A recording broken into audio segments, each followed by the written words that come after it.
Greetings to you all. Thank you so much for being here. My name is JJ Hornblath. I serve as Chief Executive Officer of Air Cargo Management Group, and I just want to welcome all of you to today's webinar entitled Narrowbody Freighters, How Long Will the Boom Last?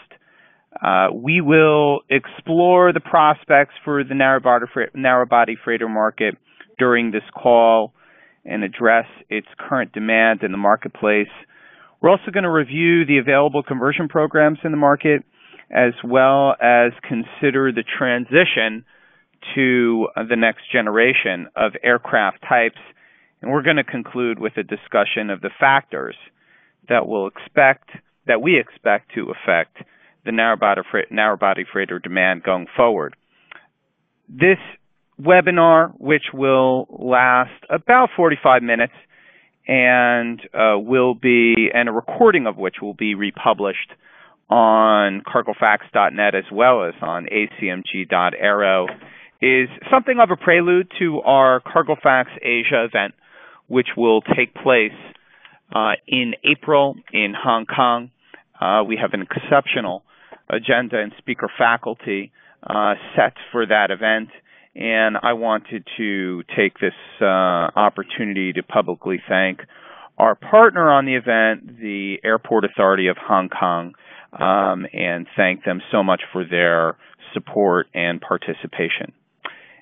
It gives me great pleasure to turn this webinar over to my teammates at ACMG, who will co-host this event, and they are Managing Director Bob Dahl and the Research Director at ACMG, Alan Hedge.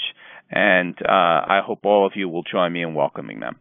So, Alan, Bob, please take it away. Good morning, all.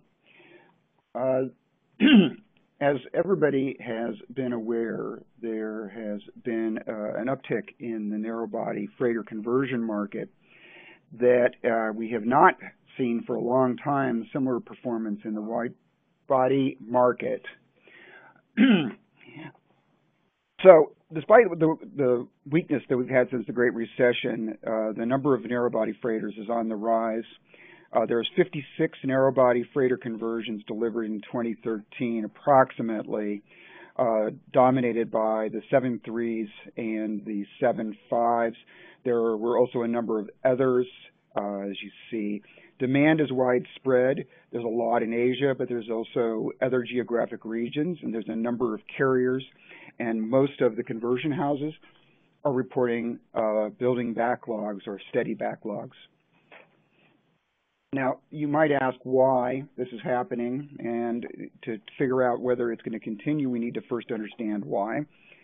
The good news, even though the freight has been growing slowly, is that we've had a number of consecutive months of year-over-year gains in freight. Now, narrow bodies, of course, are in a different class. They're not going to be affected by the general growth rate as much because they're much less percentage of the capacity. And the Asia trade lanes have been growing, especially express and especially domestic express inside China. It's been growing very, very rapidly. Now, these numbers may be deceptive because much of this is ground. Some of this is actually intra-city. So we need to be cautious before we say that we're going to have 70, 50% growth rates sustained in air. But the air is definitely growing. We're looking now at the Chinese carriers having, from a very small base, now we're having about 60 narrow-body freighters. There's a number of carriers listed. Some of these are ACMI to other express carriers, and some, like SF Express and China Postal, are principals running their own express networks. There are other traditional couriers, STO, YTO, that are waiting in the wings that are trying to get air carrier permits from the Chinese authorities. They now charter capacity, which is very, very hard to come by in the freighters and in the bellies of the Chinese carriers domestically. Going a little bit deeper into China, the air cargo demand is that the air cargo part, not the overall express, has had about 11% compound growth since 2000, which is a fantastic growth to be sustained for almost 15 years. Now, this was off a very small base. This is still 3% of the world's total and less than 1/3 of the U.S. domestic market, which shows an incredible amount of potential. If it grows at any kind of reasonable rate, such as 8% per year, and of course it's been growing at 11%, you'll see the Chinese domestic market being as large as today's U.S. domestic market in less than 20 years. And in slightly more than that, if the U.S. continues flat, the Chinese market will catch up with it then in those years. Now, going towards the actual types of narrow-body freighters that are currently being converted, and of course there is no production narrow-body freighter unlike the wide bodies available, so all of them are converted at this point. And the 757s and the 737s dominate, although there are 1/3, a few DC-9s, a surprising number of 727s out there, a few DC-8s, etc., that are still flying, still producing revenue. And as we've seen recently, they are generating replacement demand. As we've seen that with the change of the Canadian postal contract, we've seen the 7.2s and cargo jet being talked about being replaced by 7.5s. Looking at where these aircraft are being used, still the U.S. and Canadian, mostly the U.S. express networks are dominant for the narrow bodies, about 40%. Europe, of course, has had a long-developed express network, but I'd like to point out that China and the Asia-Pacific, 20%, with China making up half of that and growing very rapidly. If we look at the usage of these aircraft, the two major U.S.-based express carriers, FedEx and UPS themselves, make up over a quarter of this fleet right now. But if you look at the rest of the fleet all over the world that is in service, that most of it is dedicated to ACMI and to TNT and to DHL supporting other express networks. So fully 2/3 of the narrow-body fleet is actually in some way connected and used with express service.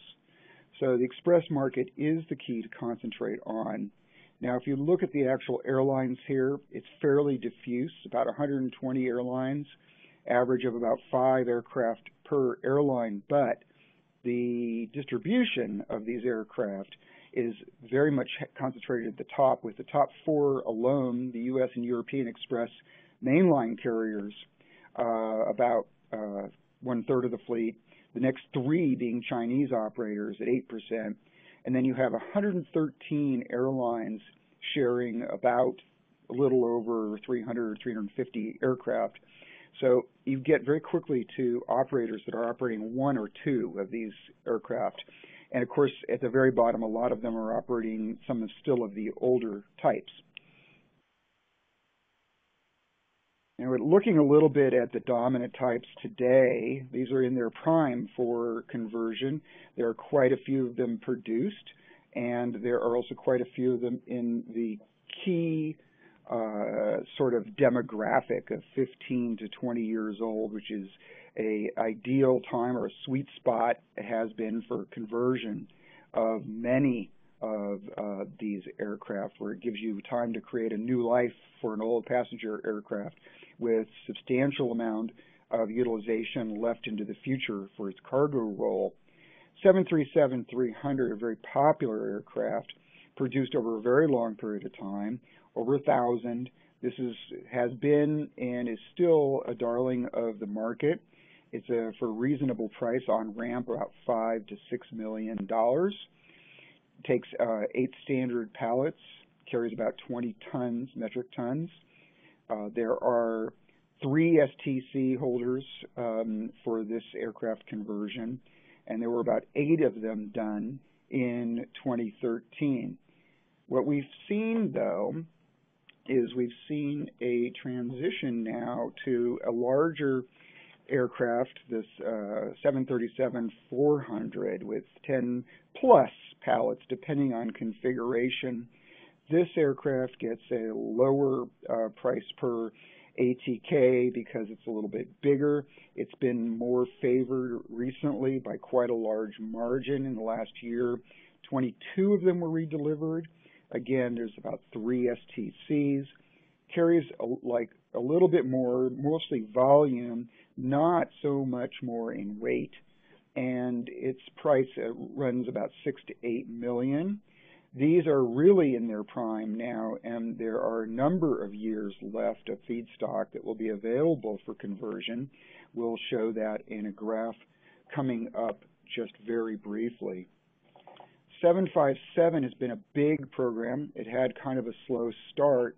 A lot bigger aircraft, bigger engines that will deter some operators from taking on the obligation of operating this aircraft and maintenance, as it's quite a step up from the 737. Almost 1,000 of these produced.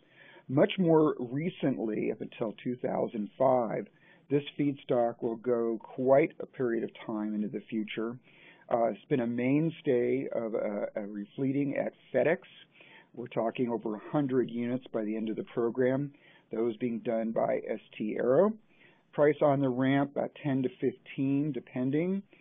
There are 2 dominant interior configurations, 14 and 15 pallets. Precision has been having the 15 pallet, and ST Aero until recently they have the 14 pallet. They now have a launch customer for their new 15 pallet SF Express, and it'll be 35. It's about a 35-ton airplane, a little bit more for the factory freighter that UPS has. They're about 19 now. This is approximate, redelivered in 2013, but that's a pretty close number. And a new kid on the block here, the MD-80, which has been a tremendously successful passenger aircraft, especially in North America, with over 1,200 produced over a very long period of time, including the MD-90. And this would be an aircraft that has a very robust reputation, so may be converted or considered for conversion older than this 15 to 20 years that we have generally been using as a rule of thumb. So I would say 55% of the fleet is younger than 25 years. This is a very inexpensive way for a carrier to get a freighter, since the feedstock price is so low, basically a little bit for the structure and most of the engines. Engines being fairly mature, lots of them around.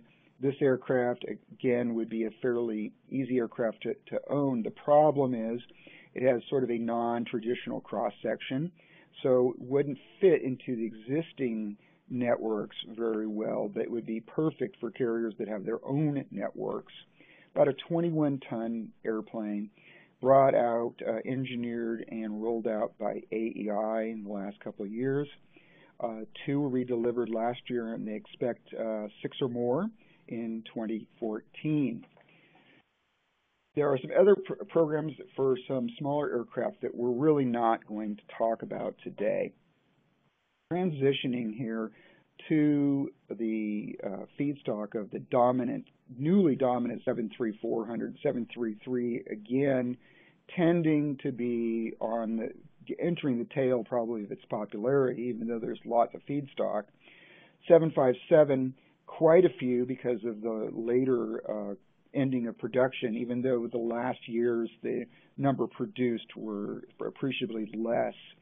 But we see feedstock for these 2 popular aircraft continuing for at least the next 3, 4, 5 years, although the 73 will be depleting very rapidly, especially at the current rate of production of conversions, which is high, and with a backlog. We're talking over 30 potentially a year, and that will exhaust this sweet spot, this perfectly aged feedstock fairly rapidly. So we get to very quickly to this concept of, well, if the current feedstock is, especially for the 73-400 sized aircraft, is becoming exhausted, well, what happens next? First of all, the growth, we believe, not only in China of demand, but we believe there's growth in other areas of the world. There is a wider intra-Asia market outside of China. Brazil and India offer longer-term opportunities. We've seen some more of these converted freighters move into Brazil. Still, there are some questions about the long-term viability. We've predicted these markets have been ripe for takeoff for quite a long time, and they get to the cusp of taking off, and they don't quite get there yet. Although there are expanding middle classes, and the sizes geographically of India and Brazil and the archipelago in Southeast Asia are ideal for air freight and express. We also see demand in Korea, we said Air Incheon, again, Southeast Asia and North America with the refleetings, and in Canada, Latin America outside of Brazil. We see some MDAs going into Mexico, and we still see some more activity in Europe and Africa a little further out. There's been some activity and, again, a lot of potential growth there that's not quite on the near-term radar yet. We believe that there will have to be new conversion options to follow the current favored aircraft. I think that it would not be a surprise to anyone that interest is building among both converters and airline users for a 737NG solution. 700, 800, 900s are still too young, and or an A320, 321 solution. There's a lot of feedstock, an unbelievable amount of feedstock for these popular aircraft out there. So first of all, let's look briefly at the Boeing 737NG, again, 700 and 800. I show this provocative picture of Alaska's airplane because it's well known that they're searching for some kind of long-term solution. They've publicized that they'd like to see some NGs in their fleet soon. Ethiopian has publicly stated that they would like to see some NG freighters in their fleet in a very soon time frame.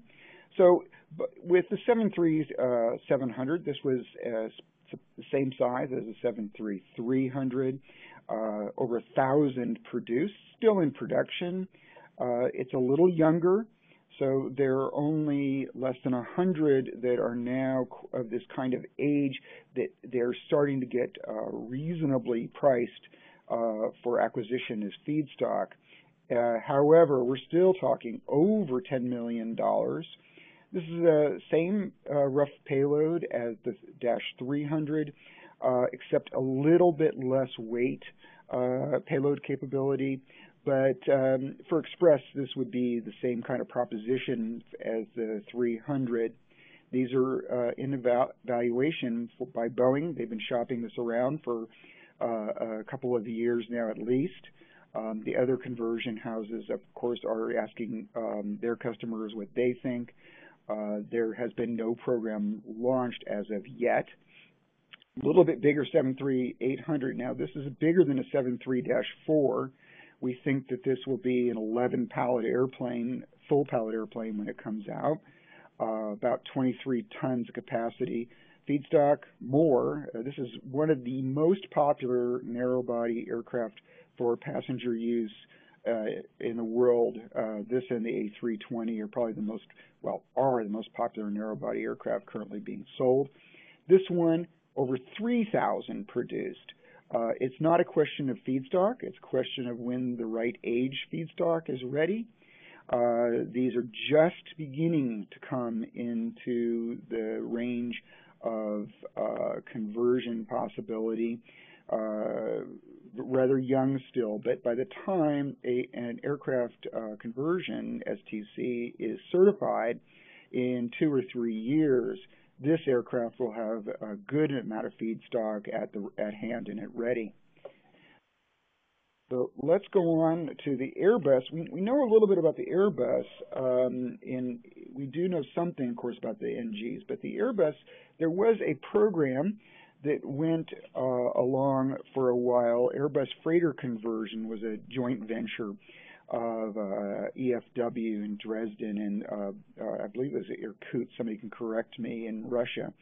And that went along for a while in engineering and marketing, and was suspended. Of course, it could come back at any time that Airbus feels that it's a sensible project to undertake, or it could come back potentially with a brand new project that might be started by a conversion house on its own. Obviously, this is a very complex aircraft, fly-by-wire. There would have to be quite a bit of interaction, support with Airbus being involved. So it's an open question as who would be the one that would either restart, if it was Airbus, or start a new program. The A320, remarkably successful aircraft. It's been produced for a very long time, 3,500 units out there, and still being cranked along at massive numbers of units, more than one per day being produced in the world still today, with a healthy backlog, and of course the Neo coming along. The Neo, the re-engined A320, should begin to cause a refleeting, which will cause the original 320s to become more available as feedstock at more reasonable prices. But still, there's 176 units now aged 15 to 20 years, and I'm looking only at the high gross weight units after 1996, because the spec on those units has shifted quite a bit to more capable aircraft since the original 200 spec was produced by Airbus. It's a 10-pallet aircraft, 23 tons, and again, the STC would be a question. There'd be obviously some major engineering development. A321, larger aircraft. There are A321-100s, but the perfect conversion window for those is about now, and since there is not a program certified, and they tail off relatively rapidly in availability after that 5-year window, we would expect that the 200-200 family would be the one that would be converted. About 800 produced since 96, still in production. Again, not quite ready for prime time, only about 36 units that are now about of the right age. Feedstock price, again, also very high. 13-pallet airplane.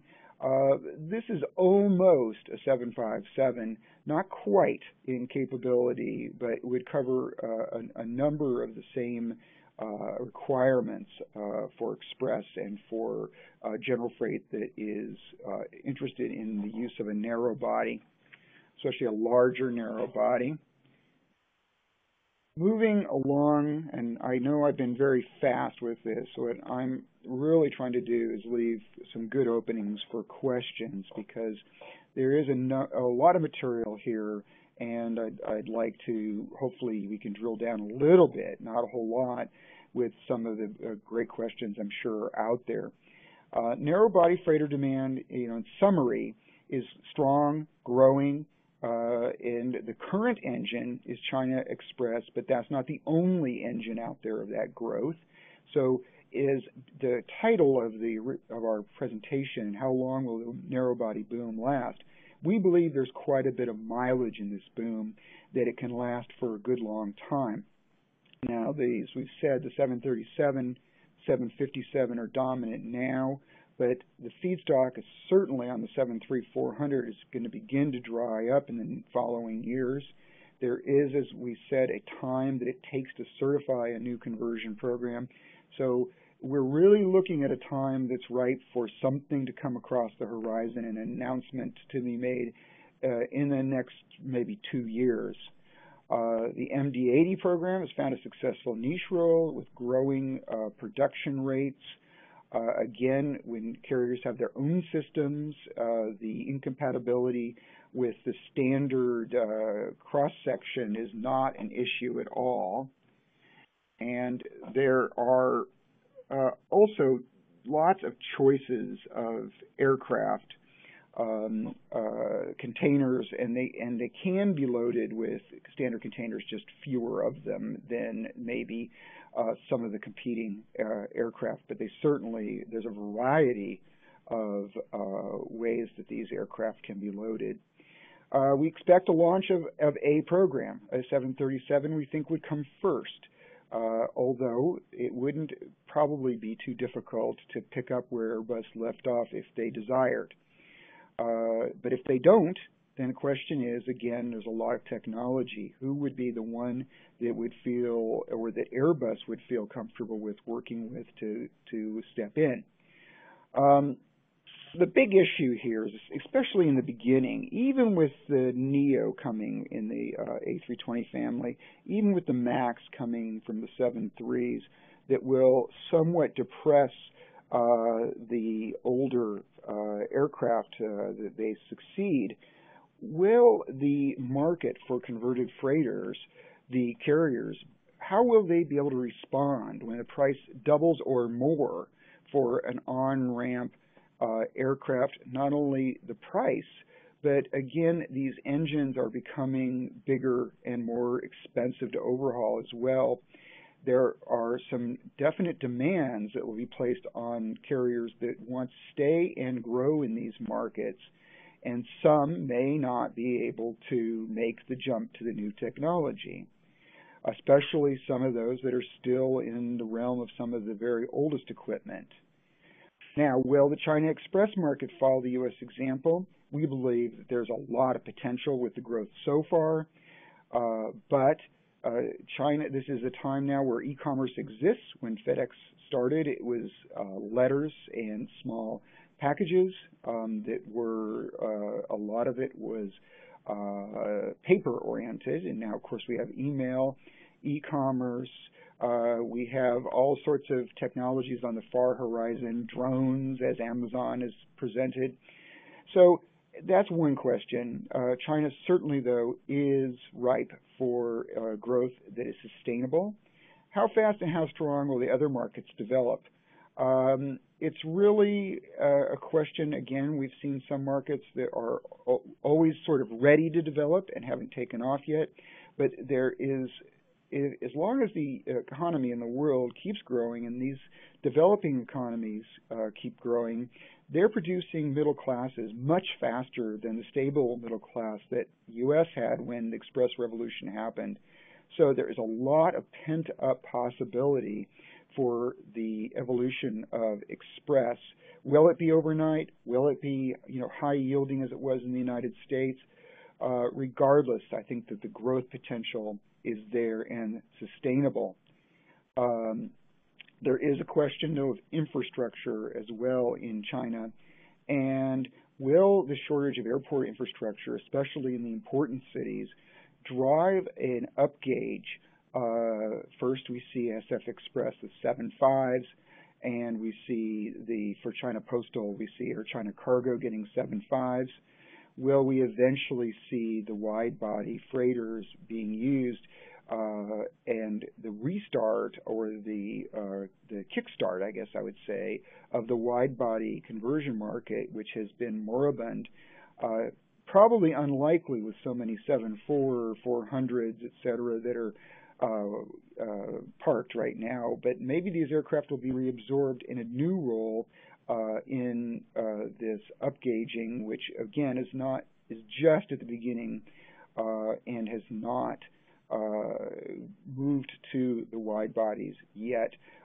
Certainly in its last freighter forecast, Airbus sees a role for its freighter, medium body freighter. And the medium body freighters, of course, are used predominantly by the express networks. We see FedEx refleeting with 763 freighters.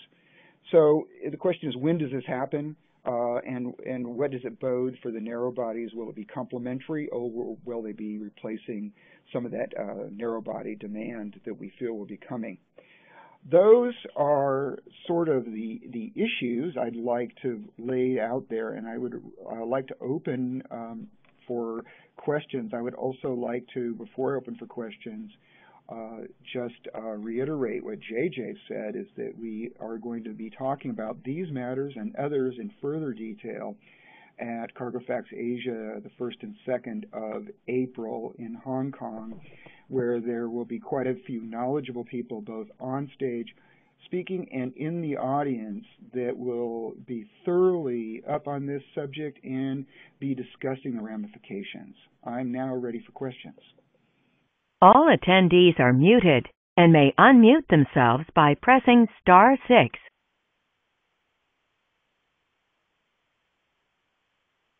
Thank you, Alan. As Alan mentioned, we did just open the call to questions. You can ask a question by raising your hand, going to the My Mood button, and choosing the raise hand function.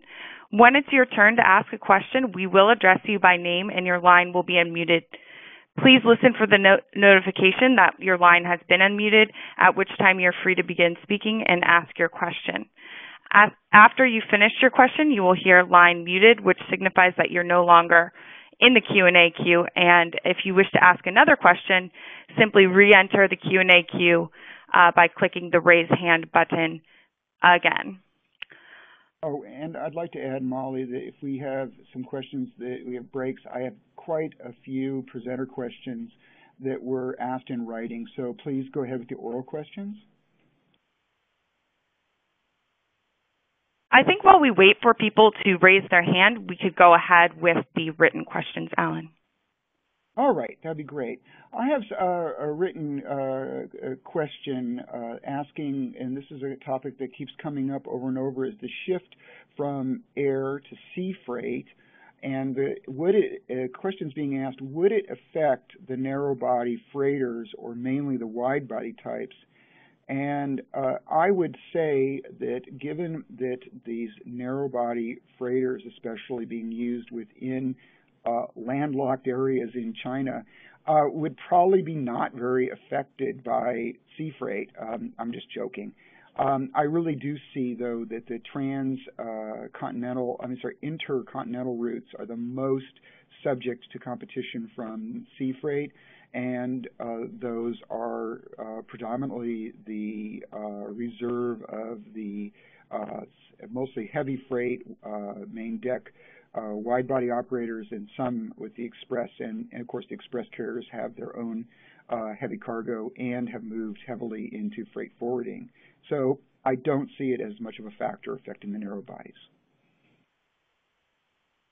And Alan, this is Bob. I have a comment too. We'd had a couple of other questions come in writing here related to the cost issues, and one of the factors, of course, with the narrow body airplanes, the reason that cost is such an important, acquisition cost is such an important factor, is that these airplanes mainly are operated in express networks.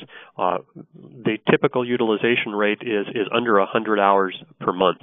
So that's like a third or a fourth of the utilization rate of the wide body freighters. And that's the reason that capital costs become such a critical factor. And we do see an issue, as Alan pointed out, that with the the capital cost for the converted narrow bodies of the current generation are mostly under $10 million. In some cases, only half of that even. And so those are very easy prices for the operators to handle at this point in time. But when we switch to these newer generation airplanes, as we have seen the engine technology is such, and the values of the engines are so high that the airframes, even 15 to 20-year-old airplanes, are 2 or 3 times as expensive as the older generation airplanes of a similar age. And so we see there is going to be some sticker shock, as Alan pointed out. Especially in the early days of these newer generation freighters, the prices are going to be 2 or 3 times what people are used to paying, and that is going to be a difficult thing for people to accept, at least initially. Right, and I would like to add a question was raised here, sort of elaborating on this, is that if you could have one of these narrow bodies, follow-ons that are so expensive, why wouldn't you just get a wide body? Why wouldn't you just get a wide body aircraft that would be a medium wide body that's out there, such as a 767-300? Again, I think that the operating the aircraft, yes, the capacity is there. You've got an aircraft. I think there are issues, though, with getting in over your head on an aircraft that is too much for the operator. I think some people see that with the 757 today. And I think if you were in the narrow body market saying, well, for the purchase price, I could go ahead and get a wide body, you're getting quite a bit of airplane to take care of. And your operating expenses, yes, the utilization is low, but your operating expenses are going to be a shock to you as well. Now, on the ramp prices that I have estimated in here, it's been asked, well, what is the source? And I have asked some of the people in the industry that do the conversions for their estimates of the cost. Now, it should be noted that the costs I've given do not include extras like full heavy C checks, engine, bringing the engines up to full time, painting, special configurations beyond the conversion. The typical on-ramp prices can be higher depending on what is done in addition to just the base conversion. And typically, what we're talking about is an airframe that starts out in half-time condition, and adding the price of the conversion on top of that. So it's not a run-out airplane that's been totally reconditioned, so it's effectively it's the value of a converted freighter in half-time condition, half-life condition. These have been great questions so far. I just want to remind you that you can also ask a question by raising your hand, and that requires you to go to the My Mood button and choose Raise Hand. Again, when it's your turn to ask a question, we will address you by name and your line will be unmuted.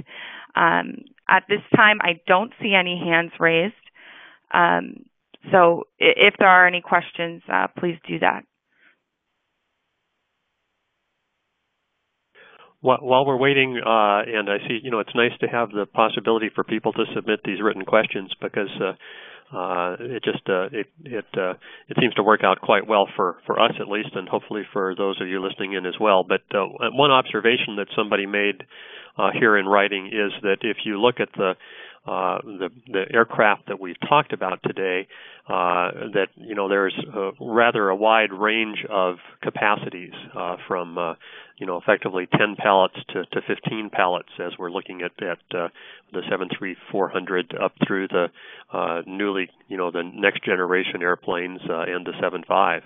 So it does give a fair range of options to potential users.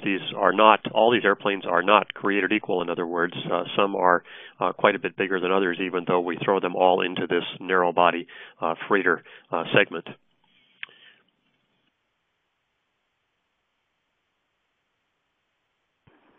It doesn't appear that we have anyone in the call-in queue, but we did just get another written question. Alan, if you want to address that. Yeah, I'm looking at this question about incremental demand for 737Fs. The question is how much is replacement versus how much is incremental growth? And I would say that in the concentration in this presentation, where we've been looking at the demand from China, what we've seen is new capacity. This is growth. When we're looking at what is happening, for instance, with the 727s in Canada, of course, that's not just replacement. That is also looking like, although we don't know how many replacements there'll be per the existing fleet, it's looking like upgauging as well. Now, how much is replacement of the older type 7.2s, DC-9s? In this presentation, we did not do a detailed analysis of that, but I will say that most of the demand we see right now seems to be new, the incremental demand. And I would agree with that. If we look at the narrow-body freighter fleet and look how it has transformed over the last 10 or 15 years, we actually saw quite a reduction in the number of narrow-body freighters, and most of that, let's say, from the year 2000 to where we are today. And the reason for that is the restructuring that took place in the U.S. domestic express networks, where a lot of the narrow-body freighters were used. FedEx and UPS became a duopoly. Airborne Express went away, for example, along with Bax Global and Menlo and some of these others.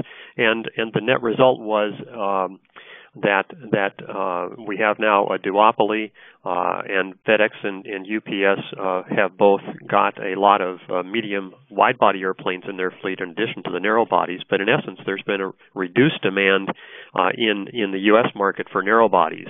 And so that's one of the reasons that we've seen an overall decline historically in the number of narrow-body freighters in the market. And what we're seeing in China, and presumably which we think will happen in some of these other markets as well, this is totally new demand. So this is definitely not a replacement market. Most of it is a growth market, and that's really probably a good thing. Yeah, and another question that we get a lot that just came in is about age rules. We know there's an informal age rule in China, and Russia, some other countries considering these rules or have these rules. So the question is, do you immediately or very soon have to phase out your classic 737 classics anyway, because you don't have the ability to import them into the country because of the age rule? And I should make that point very, very carefully, and it usually covers importing the feedstock aircraft. If the feedstock aircraft is already on the registry of the country, there is considerable more flexibility usually in allowing it to be converted. And even though this is a concern in China in that the fleet's coming off a smaller base because the passenger fleets have grown so much, there's still quite a bit of feedstock available that's already on Chinese registry for conversion.